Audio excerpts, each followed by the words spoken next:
इस सेशन में हम सीखेंगे कि कैसे एक प्रोग्राम में वैलिड लेक्जिम्स को या टोकन्स को आइडेंटिफाई किया जाए। ओके, प्रीवियस सेशन में मैं ये बता चुका हूं कि जब कोई प्रोग्रामिंग लैंग्वेज डिजाइन की जाती है तो उसमें यूज होने वाले सिंटैक्सेस या उनको रूल्स को डिस्क्राइब किया जाता है। उन्हीं रूल्स को मैंने पिछले सेशन में बोला था list of tokens. Means keyword के लिए किस तरह का मीन्स रूल्स होंगे, किस तरह के कीवर्ड्स होंगे, आइडेंटिफायर किस तरह के होंगे, ऑपरेटर्स किस तरह के होंगे, स्ट्रिंग को कैसे देखा जाएगा। तो ये सारे रूल्स लिस्ट ऑफ टोकन में बताए गए थे। ओके, और अब इस सेशन में एग्जैक्टली देखेंगे कि ये वर्किंग कैसे होती है, कैसे वैलिड लेक्जिम्स को आइडेंटिफाई किया जाता है। ओके, तो वहां पर जो रूल्स थे उन रूल्स के रिस्पेक्टिव रिकॉग्नाइज किया जाएगा टोकन्स को। जैसे कि जो मैं पहला कंसिडर करने जा रहा हूं वो है कीवर्ड या आइडेंटिफायर को आइडेंटिफाई करना। ओके, तो वहां पर मैंने बताया था कि कीवर्ड हो या आइडेंटिफायर हो, उनके रिस्पेक्टिव क्या होता है, एक पैटर्न होता है। पैटर्न किसको बोला था, रेगुलर एक्सप्रेशन को बोला था, जो कि ये लिखा हुआ है। आइडेंटिफायर के लिए क्या निकल के आ रहा है, regular expression letter followed by letter plus digit का star, means any number of letter और डिजिट्स, यहां से। Okay, now the next question is how this pattern will help in recognizing the token। तो कॉन्सेप्ट है कि convert this regular expression to some finite automata। Okay, और इसके बाद क्या करेंगे, जो ये फाइनाइट ऑटोमेटा बन चुका है इसको इसमें इनपुट में क्या फीड करेंगे, इसके इनपुट में फीड करेंगे source program, complete source program, या कह लो पार्ट ऑफ और source program depending upon the memory. कितनी मेमोरी है प्रोग्राम उसमें रखा जा सकता कि नहीं, इस बात पे करते हुए हम उसको यूज करेंगे। यहां पर जो लेटर फॉलोड बाय लेटर, यहां पर जैसे सी प्रोग्रामिंग लैंग्वेज का मैं जिक्र कर रहा हूं या कंसीडर कर रहा हूं, अंडरस्कोर को मैंने इस्तेमाल नहीं किया है। वो इसलिए कि कॉन्सेप्ट और कॉम्प्लेक्स ना हो जाए, सिंप्लिसिटी रहे, इसलिए उसको मैंने यूज नहीं किया है। ओके, अब आगे देखते हैं कि इस तरह से मैंने इस रेगुलर एक्सप्रेशन को कन्वर्ट कर दिया इस फाइनाइट ऑटोमेटा। ओके, तो यहां पर बेसिक फाइनाइट ऑटोमेटा आपको आनी चाहिए। नहीं भी आ रही है तो भी कोई दिक्कत की बात नहीं है, क्योंकि इस तरह के 5-6 रेगुलर एक्सप्रेशन होंगे जिनको आपको इस तरह से कन्वर्जन करना आना चाहिए, वो मैं सिखा रहा हूं। ओके, अब आगे देखते हैं। अब आगे देखते हैं कि वर्किंग कैसे हो रही है। तो उसके रिस्पेक्टिव ये फाइनाइट ऑटोमेटा बन गया। अब फाइनाइट ऑटोमेटा में यहां पर एक पॉइंट और इंक्लूड करना बहुत जरूरी है। फाइनाइट ऑटोमेटा में आपको पता है एक फाइनल स्टेट होती है। ओके, जनरली डीएफए या एनएफए में तो जो फाइनल स्टेट होती है, यहां पर जब इसको इसमें कन्वर्ट करेंगे तो इसमें थोड़ा मॉडिफिकेशन भी किया गया है। फाइनल स्टेट हम 2 तरह की रखेंगे। एक वो स्टेट जिनमें इस तरह का मैं स्टार लगाऊंगा और इनको बोलूंगा कि ये रिट्रैक्ट स्टेट्स हैं, और एक नॉर्मल फाइनल स्टेट्स जो कि आप पहले से जानते हैं। ओके, तो अब यहां पर कैसे वर्किंग होती है वो देखते हैं। सपोज करो कि मेरा प्रोग्राम में सिर्फ इतना ही पार्ट था। ओके, प्रोग्राम था, प्रोग्राम में से इतने पार्ट को मैं कंसीडर कर रहा हूं और इसमें चेक कर रहा हूं वैलिड लेक्जिम्स को और उनके रिस्पेक्टिव टोकन्स को।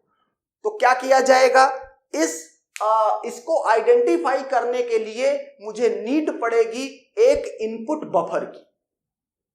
ओके, एक इनपुट बफर की। तो वो इनपुट बफर क्या करेगा, जो आपका सोर्स प्रोग्राम है उसको पूरा का पूरा वहां से रीड करके और इस इनपुट बफर में एज इट इज कॉपी कर देना है। जैसे कि यहां देख लो FLOAT फ्लोट, ये फ्लोट लिखा मैंने इनपुट बफर में। इसके बाद यहां पर मैंने अज्यूम किया था कि यहां 2 ब्लैंक स्पेस मैंने छोड़ रखी है। ओके, तो यहां पर 2 ब्लैंक स्पेस मैंने छोड़ दिया। आगे सैलरी कंटिन्यूअस है सैलरी, उसके बाद विदाउट स्पेस असाइनमेंट, और उसके बाद विदाउट स्पेसमेंट 25,006.62 कंटिन्यूअस, और ये क्या है EOF एंड ऑफ फाइल। ये कब लगाया जाएगा? अगर EOF कब लगाया जाएगा? अगर इनपुट बफर जो है वो कंप्लीटली फिल्ड नहीं है तो EOF लगाया जाएगा कि हां आपका कंटेंट यहां तक था। ओके, और अगर ये इनपुट बफर पूरा फिल हो गया है तो फिर EOF लगाने की नीड नहीं है। ओके, जनरली ये इनपुट बफर का साइज एक ब्लॉक के बराबर होता है। एक ब्लॉक का साइज जो ऑपरेटिंग सिस्टम में ब्लॉक होता है उसके बराबर। ओके, अब यहां हमें एक लुक अहेड की भी नीड पड़ेगी। लुक अहेड की नीड क्यों पड़ेगी ये अभी हम कॉन्सेप्ट में देखते हैं, और हम 2 पॉइंटर इस्तेमाल करेंगे इसको स्कैन करने के लिए। अब देखते हैं कि वर्किंग कैसे होती है। यहां पर इसके रिस्पेक्टिव जो फाइनाइट ऑटोमेटा है, लेटर फॉलोड बाय लेटर या digit any number of. Okay, means आपका वेरिएबल कैसा हो सकता है? आपका वेरिएबल आप चाहो तो सिंपल ए और लेटर पढ़ा, और लेटर पढ़ने के बाद यहां आया, और सपोज करो इसके बाद मैंने ये कर रखा है, ठीक है, तो यहां पर असाइनमेंट आ गया। असाइनमेंट में अदर सिंबल में चूंकि ना लेटर है असाइनमेंट और ना डिजिट है तो ये अदर में आ जाएगा। तो ये अदर का क्या मीनिंग है ये अभी देखते हैं। ओके, तो स्टार्ट करते हैं। क्या हुआ, मैंने 2 पॉइंटर लिया था। एक पॉइंटर को यहां पर बिगिनिंग करके पॉइंटर है B मैंने बोल दिया इसको यहां रख लिया, और इसको फीड किया स्टार्ट स्टेट को। तो F यहां गया, लेटर पढ़ा और इस स्टेट पे आ गया 2 पे। यहां पर इसने L को पढ़ा। ओके, एक पॉइंटर और लिया F नाम का। इनिशियली मेरे पास 2 पॉइंटर थे, एक बिगिनिंग का और एक फॉरवर्ड का।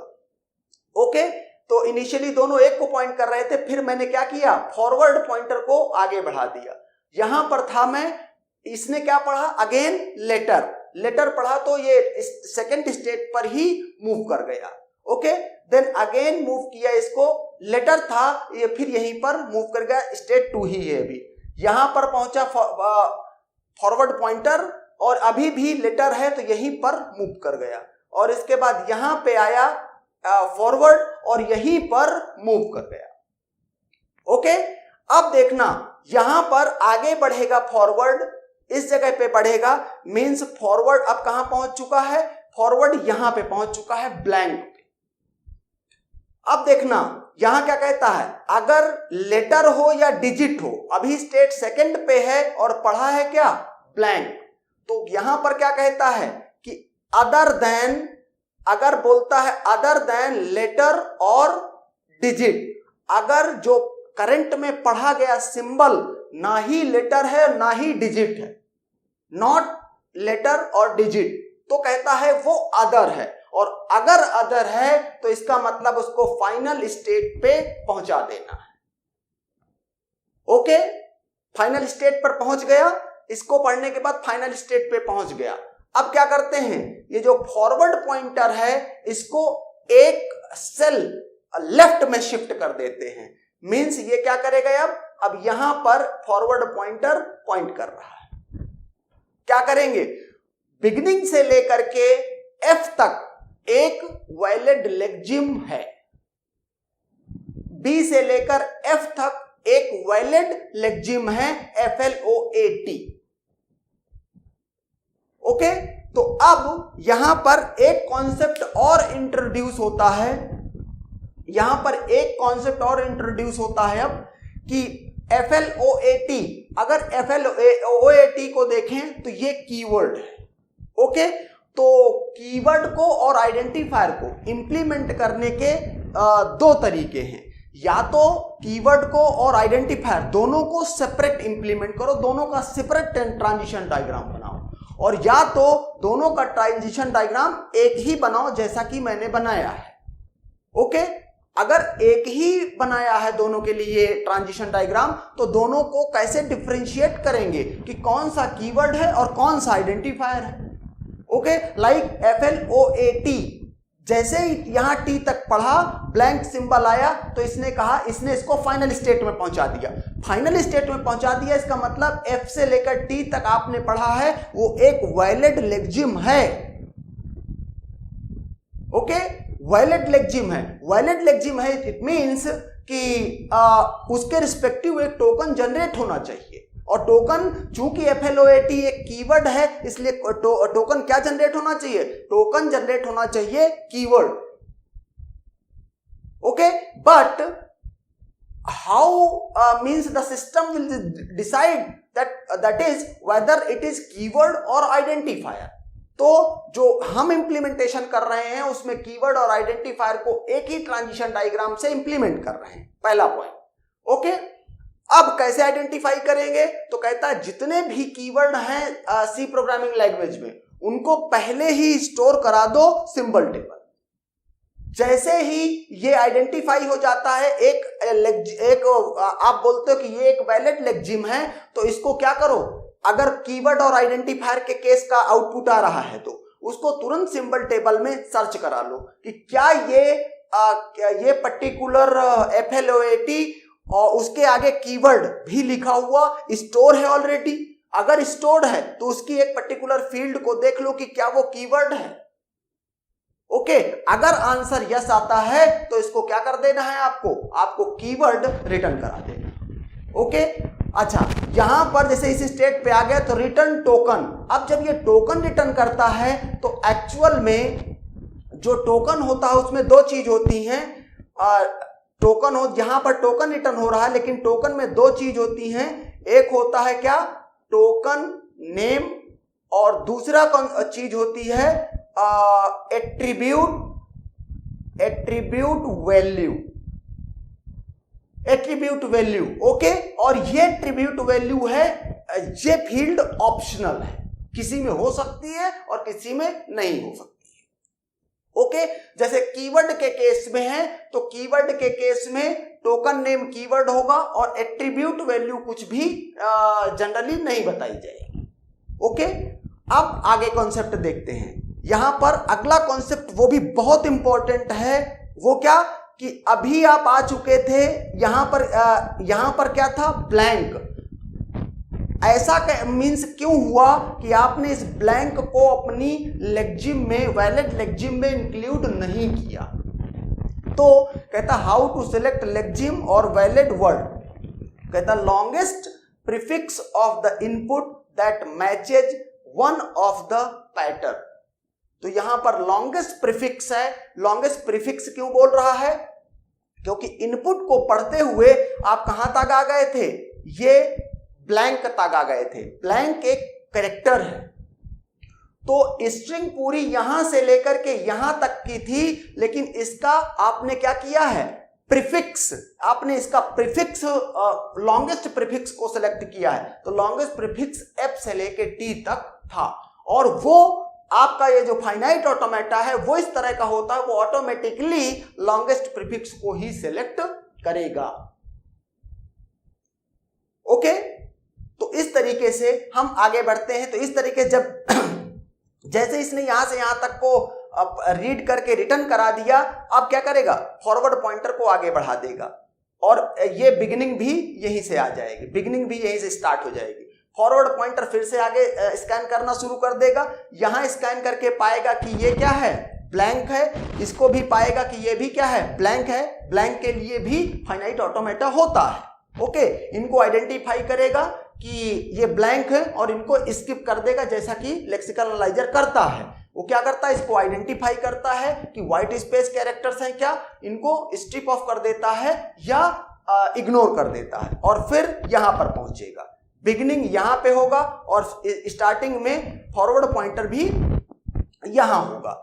इसको पढ़ना स्टार्ट करेगा। पढ़ते हुए बी यहां पर आया, लेटर एस, इसके बाद ए पढ़ा, वो अगेन लेटर स्टेट 2 पर, स्टेट 2 पर एल अभी भी स्टेट 2 पर, ए अभी भी लेटर है स्टेट 2 पर, आर स्टेट 2 पर y, स्टेट 2 पर एंड देन असाइनमेंट। मींस आपका फॉरवर्ड पॉइंटर कहां पर है? आपका फॉरवर्ड पॉइंटर है असाइनमेंट पर। यहां पर देख लीजिए क्या कहता है, लेटर, और यहां पर लेटर और डिजिट। ओके, एक वैलिड आइडेंटिफायर के लिए। मींस आपका आइडेंटिफायर ये हो सकता है, आपका आइडेंटिफायर ये हो सकता है। ओके, या इसमें आगे आप फिर से इसमें लेटर और डिजिट स्टार्ट कर दें तो उस पैटर्न पर, लेकिन कभी भी आइडेंटिफायर में असाइनमेंट नहीं आ सकता है। तो ये कहा जाएगा कि असाइनमेंट लेटर और डिजिट के अलावा कुछ चीज थी।